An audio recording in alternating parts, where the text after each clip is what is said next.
Bonjour, j'enregistre cette vidéo le 18 mars 2020 et comme vous sans doute, je suis confiné chez moi et je m'adresse ici plus particulièrement aux étudiants qui sont eux aussi confinés et qui ont la théorie des graphes à étudier. Donc comme des collègues d'autres universités m'ont demandé l'autorisation d'utiliser mes vidéos pour faire des supports, on va dire, à leurs cours en distance. Évidemment, je les ai autorisés à le faire sans problème. J'ai eu l'idée de faire cette courte vidéo pour vous présenter un petit peu les ressources qu'on peut trouver ici qui pourraient éventuellement vous aider. J'insiste sur un point, attention, mes vidéos ne sont pas des cours, hein, ce sont simplement des illustrations. Alors, ma chaîne, elle se présente comme ça, et si vous voulez avoir accès à la grosse cinquantaine de vidéos que j'ai déjà réalisées, vous allez ici. Alors, si vous n'êtes absolument pas familier encore avec la théorie des graphes, vous pouvez commencer par la première vidéo de ma chaîne, qui est Graphes, Introduction et notions de base, mais si vous avez déjà eu, ne serait-ce qu'une petite initiation, inutile d'aller là. Dans cette vidéo, je présente les divers types de graphes qu'on peut rencontrer, les graphes non orientés, les orientés, les pondérés, les multigraphes et les hypergraphes. Je fais quelques illustrations, je dis un peu dans quel cadre ce qu'on peut utiliser les uns et les autres, sans plus. Une vidéo vraiment que je vous conseille, c'est celle-là, c'est sur les arbres, c'est une classe de graphes hyper importante, on ne peut pas faire de la théorie des graphes sans parler des arbres, et je parle du théorème de caractérisation des arbres sans le démontrer. Si vous êtes dans un cursus informatique, il y a une problématique qui est celle du stockage et de l'accès à un graphe. Donc j'avais fait cette vidéo, là encore une fois, sans rentrer dans les détails d'aucun langage de programmation, sur les méthodes ultra classiques, même s'il y en a d'autres, hein, pour stocker un graphe en mémoire, donc la matrice et la liste d'incidence. En termes d'algorithmes qu'il faut connaître, eh bien, le parcours en largeur, je vous conseille notamment cette vidéo sur le retour du parcours en largeur, puisque j'avais déjà fait une précédente qui était un peu moins détaillée, où là je vais rentrer un petit peu plus dans les détails des structures de données et comment les opérations s'enchaînent. Encore une fois, ce n'est pas un cours, c'est une simple illustration sur un exemple. Dans le même esprit, notre classique qui est le parcours en profondeur ou le DFS, où là aussi je rentre un petit peu plus dans les détails. Donc ces deux-là, ils sont vraiment à connaître, hein, c'est absolument indispensable. Une petite application du DFS ou du parcours en profondeur, l'utilisation pour faire le tri topologique d'un graphe sans circuit, c'est-à-dire pour en quelque sorte planifier des tâches lorsqu'on n'a qu'une seule ressource d'exécution. Et si vous n'êtes pas très à l'aise avec le tri topologique, je vous conseille de regarder avant cette vidéo le tri topologique où je donne là notre algorithme qui permet facilement de faire ça. Alors c'est des termes un petit peu barbares, tri topologique d'un graphe sans circuit, mais en fin de compte la problématique est assez simple, hein, vous verrez, c'est rien de très compliqué. Alors comme on est un peu, je dirais, dans l'ambiance de l'ordonnancement des projets, j'avais aussi fait cette vidéo sur comment planifier un projet composé de tâches qui ont des contraintes de précédence et des durées d'exécution. Et l'objectif étant de faire le projet globalement en le moins de temps possible. Voilà, là aussi j'explique la méthode classique sur un exemple. Dans le cadre des graphes pondérés, j'aborde la problématique ultra classique de l'arbre couvrant de poids minimal, et dans cette vidéo, je parle plus spécifiquement de l'algorithme de prime que j'illustre sur un exemple, comme d'habitude. Ici, son petit cousin, qui est l'algorithme de Kruskal, qui permet de faire la même chose, hein, construire un arbre couvrant de poids minimal dans un graphe pondéré. Voilà, donc ça, ce sont deux algorithmes classiques que vous devrez connaître.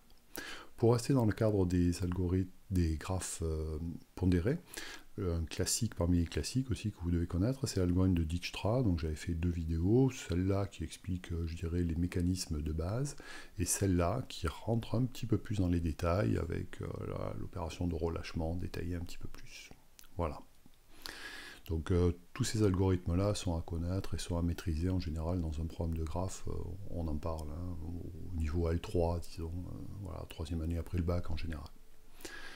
Dans un programme de graphes, on parle aussi souvent de graphes planaires, comment dessiner un graphe sans que les arêtes se croisent, il y a la notion de face, il y a la formule de l'air et son application, voilà, je donne des petits exemples dans cette vidéo. Alors la formule de l'air est tellement importante et tellement belle que j'ai consacré une vidéo entièrement sur la formule, et j'illustre une des preuves qui permet d'aboutir à cette très très belle formule. Une preuve qui n'utilise que des arbres en fait, c'est une preuve que j'aime beaucoup. Un sujet qui a un petit peu plus de mal à passer auprès des étudiants en général, c'est la notion de flow. Donc j'ai décomposé ça en deux grandes parties, en fait même en trois. Dans cette première vidéo, j'ai introduit les notions de base, les définitions, donc un réseau à flot, une source, un puits, la capacité des arcs, la quantité de flow qui circule sur un arc, la valeur d'un flow, les ST-coupes qui sont les goulots d'étranglement. Et je définis ce qu'est le problème, c'est-à-dire trouver un flow de valeur max. Et dans une deuxième vidéo, je parle d'une des méthodes, c'est pas la seule, hein, mais c'est la plus ancienne, c'est l'historique, l'algorithme de Ford-Fulkerson qui permet de manière effective de trouver un flow max, et voilà, à partir de chaînes améliorantes. Et dans une troisième vidéo, je parle d'une application qui est affecter des tâches à des personnes, consiste à trouver en fait un couplage un petit peu particulier. D'ailleurs, entre parenthèses, j'ai fait aussi une autre vidéo sur les couplages, ça peut vous intéresser. Autre sujet classique, c'est le parcours eulérien, c'est-à-dire faire le tour de toutes les arêtes tout en revenant au point de départ. Donc voilà, j'illustre ça dans cette vidéo, je parle un petit peu des pentes de Königsberg. Souvent on associe la problématique du parcours eulérien avec la problématique du cycle hamiltonien, où là il s'agit de faire le tour de tous les sommets en revenant sur le point initial. Alors ça peut ressembler de loin, hein, ce sont des problèmes qui se ressemblent un peu, mais en fait ils ne sont pas du tout dans la même classe. L'un est simple, le parcours eulérien, on le maîtrise, je dirais, et le cycle hamiltonien, en fait, voilà, on ne le maîtrise pas. Un autre problème que vous pouvez éventuellement aborder, c'est le problème des mariages stables. Donc c'est quelque chose de fondamental qui est utilisé vraiment en pratique, hein, que j'ai décomposé en deux vidéos. Dans la première, je parle voilà, du problème en général, des données de base que l'on a, et ce qu'on veut atteindre, c'est-à-dire un couplage stable sans couple instable. Voilà, donc là je donne uniquement les définitions. Et dans la deuxième vidéo, je parle de l'algorithme ultra classique de Gale-Shapley, qui permet chaque fois de construire une affectation stable. Une autre curiosité qui ne fait pas vraiment partie du champ de la théorie des graphes, c'est une petite vidéo sur les automates, ici plus précisément sur les automates finis déterministes, puisqu'on peut le représenter sous forme de graphe, alors de graphes étiquetés très particuliers, mais je dis comment fonctionne un automate fini déterministe. Si vous devez rendre, par exemple, je sais pas, si vous devez faire un devoir maison ou un exposé sur les graphes, bien voici une partie un petit peu plus logicielle. Vous pouvez utiliser par exemple YD, qui est un logiciel gratuit pour dessiner, éditer des graphes et des diagrammes, éventuellement des diagrammes UML aussi d'ailleurs. J'ai fait une vidéo, un petit tutoriel de présentation de ce logiciel que, à titre personnel, j'utilise et que je trouve assez pratique. Si vous devez faire un exposé, si vous deviez faire un exposé avant le confinement, vous pouvez imaginer de faire une vidéo comme celle que je suis en train de faire, qui expose ce que vous avez exposé. Et pour ce faire, j'ai fait une vidéo qui explique comment je fais mes vidéos, ce que je suis en train de faire, hein, avec le logiciel Keynote, qui est natif sous Mac et qui, je crois, disponible gratuitement sous d'autres systèmes d'exploitation.